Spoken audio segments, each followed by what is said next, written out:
ये देखें हमारा भटूरा कितना बढ़िया तरीके से फूल के तैयार हुआ है। बिल्कुल गोल मटोल गुब्बारे जैसा ये लग रहा है। Hello friends, welcome back to my channel. Friends, क्या आपको भी ये समस्या आती है कि जब आप भटूरा बनाने जाते हैं या तो वो फूलते नहीं हैं या फिर उनमें बहुत तेल भर जाता है तो खाने का मन नहीं होता, या फिर ज़्यादातर तो ऐसा होता है कि भाई छोले तो बने हुए होते हैं लेकिन भटूरे का आटा हमने लगाया नहीं होता, तो सोचते हैं कि भाई अब खमीर तो उठेगा नहीं, तो इसलिए भटूरों का आइडिया हम ड्रॉप कर देते हैं। आज जो रेसिपी मैं आपके साथ शेयर करने वाली हूँ, ये रेसिपी ऐसी होने वाली है जो इन सभी समस्याओं से आपको निदान दिला देगी। तो चलिए बनाना शुरू करते हैं बिल्कुल हलवाई स्टाइल के गर्मा गर्म फूले फूले भटूरे। भटूरे तैयार करने के लिए हमने यहाँ पर लिया है आधा किलो मैदा, और अब इस मैदा के अंदर हम ऐड कर देंगे 1 टीस्पून नमक। साथ ही में डाल देंगे हम 1 टीस्पून चीनी। अब हम इसके अंदर ऐड करेंगे 1/4 चम्मच से थोड़ा सा कम मीठा सोडा या फिर बेकिंग सोडा। ये बेकिंग पाउडर नहीं है, बेकिंग सोडा है। इसी के साथ हम इसमें डाल देंगे 2 चम्मच के करीब सूजी। ये ऑप्शनल है, आप चाहें तो डालें, अदरवाइज अवॉइड भी कर सकते हैं। अब ये डालने के बाद एक बार हम अच्छे से इन सभी सूखी चीज़ों को हाथ से मिला लेंगे। जब सभी सूखी चीज़ें मिक्स हो जाएंगी तो हम इसके अंदर ऐड कर देंगे 2 से 3 चम्मच के करीब रिफाइंड ऑयल। अब इसे अच्छे से हाथ से मिक्स कर लेंगे। आप चाहें तो यहाँ पर डालडा घी अगर आप खाते हैं तो इसका इस्तेमाल भी कर सकते हैं। तेल को अच्छे से मिक्स करने के बाद अब हम इसके अंदर थोड़ा थोड़ा करके पानी डालते जाएंगे और इसका बिल्कुल सॉफ्ट डो लगाकर तैयार करेंगे। देखिए, डो हमें बहुत नरम भी नहीं चाहिए तो बहुत सख्त भी नहीं चाहिए, बिल्कुल एकदम सॉफ्ट आटा हम लगाएंगे इसका। भटूरों की इस रेसिपी से आप सर्दियों में भी भटूरे बनाकर तैयार कर सकते हैं, क्योंकि ज़्यादा दिक्कत तो सर्दियों में आती है जब खमीर नहीं उठता। ये ऐसी रेसिपी है भटूरों के तैयार करने की कि फटाफट से हमारा आटा मंड के तैयार हो जाता है और लगभग आधे घंटे में आप भटूरे बनाकर खा सकते हैं। अब ये देखिए, हमारा मैदा हमने लगा के तैयार कर लिया है, बिल्कुल एक सॉफ्ट डो तैयार किया है हमने इसका। अब एक साफ प्लेटफॉर्म के ऊपर हमने आटे को रख दिया है। हाथों पे हम थोड़ा सा ऑयल लगा लेंगे। ऑयल लगाने के बाद हम इस मैदे को इस तरीके से स्ट्रेच करेंगे। ये देखें, इस तरीके से आटे को स्ट्रेच करना बहुत ज़रूरी है। ऐसा करने से जो आटा है वो ग्लूटेन रिलीज़ करेगा और जो हमारा आटा है वो सॉफ्ट भी हो जाएगा और इससे भटूरे भी बढ़िया से फूल के तैयार होंगे। तो लगभग 1 मिनट के लिए हम इसी तरीके से इसे स्ट्रेच करेंगे। 1 मिनट स्ट्रेच करने के बाद अब 1 मिनट के लिए हम आटे को इस तरीके से प्लेटफॉर्म पे पटकेंगे ताकि ये अच्छे से सॉफ्ट हो जाए और चिकना हो जाए। ये देखें, हलवाई जो लोग होते हैं वो इसी तरीके से भटूरे के आटे को पटकते हैं सॉफ्ट करने के लिए और स्ट्रेची बनाने के लिए, तो हम भी ऐसा ही करेंगे। 2 मिनट की मेहनत के बाद अब हमारा जो डो है वो बढ़िया से सॉफ्ट हो गया है और चिकना भी हो गया है। ये देखें आप, बिल्कुल परफेक्ट है। इसी तरीके का डो हमें चाहिए होता है भटूरे तैयार करने के लिए। अब अच्छे से हम इसे ऊपर की सतह इसकी जो है उसे चिकनी कर लेंगे और अब इस डो को हम एक बाउल में रख देंगे।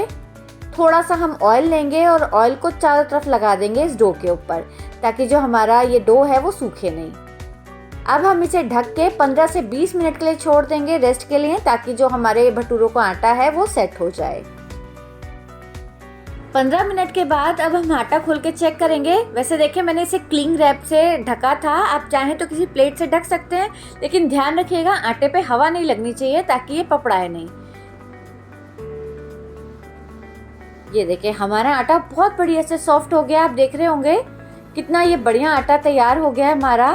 थोड़ी देर के लिए इसको हम वापस से इस तरीके से फोल्ड करेंगे। हल्का सा हमें चिकना करना है इसे वापस से।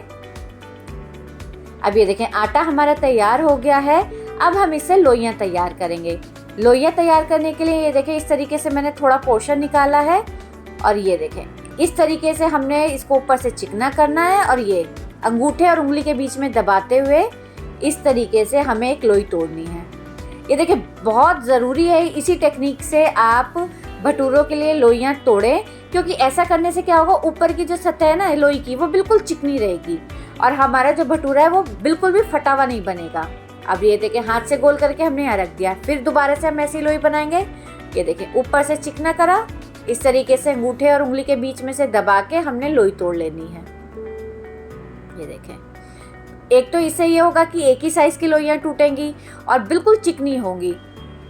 और इसी तरीके को हम बार बार अप्लाई करेंगे और सारे आटे से लोइयां बना के तैयार कर लेंगे।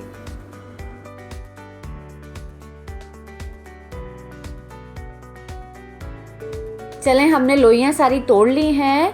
अब हम इसके ऊपर वापस से थोड़ा सा कुकिंग ऑयल लगाएंगे सारी लोइयों के ऊपर, ताकि ये चिकनी रहे। देखिए, ये जो भटूरे बनाने की रेसिपी है, इसमें हमें आटे को 2 बार रेस्ट देना होता है। एक बार तो जब हमने आटा गूंथा था उसके बाद 15 मिनट के लिए रेस्ट दिया। अब हमने लोइयां तोड़ी हैं, उसके बाद भी हम 15 से 20 मिनट का रेस्ट देंगे इसे, और फिर हम भटूरे तैयार करेंगे। अगर आप लोइयां तोड़ के नहीं रखेंगे ना पहले से, और भाई जैसे आटे के साथ साथ लोइयां तोड़ेंगे और साथ साथ भटूरे बनाएंगे, तो बिल्कुल भी भटूरे अच्छे नहीं बनेंगे। तो ज़रूरी है पहले आप लोइयां तोड़ के रखें और उसको रेस्ट दें, फिर इससे भटूरे तैयार करें। तो अब हम इन्हें छोड़ देंगे और 15 मिनट के बाद फिर हम भटूरे तैयार करेंगे। चलें, 15 मिनट का समय हो गया है। अब हम इन लोइयों में से एक लोई को निकाल लेंगे। देखिए, पूरी तरीके से आप बिल्कुल मत हटाइएगा इस रैप को या ढक्कन को, ताकि जितने हमें बनाने हैं उतने बना लें और जो बाकी लोई हैं वो सूखे नहीं। अब एक लोई ली है, इस तरीके से प्लेटफॉर्म पे रखा है, हल्का सा हमने ऑयल लगा दिया है।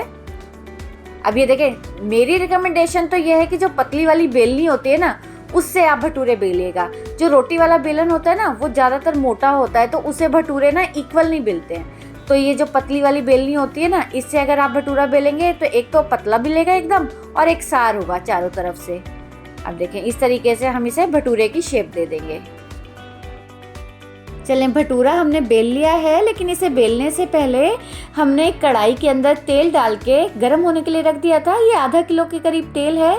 इस बात का ध्यान रखिएगा, जिस कढ़ाई में आप भटूरे तलने वाले हैं ना, वो बड़ी होनी चाहिए, यानी उसका मुंह चौड़ा होना चाहिए। साथ में ऑयल अच्छा डालिएगा, कम तेल में मत तलिएगा, नहीं तो जो भटूरे हैं वो बढ़िया से सिकेंगे नहीं।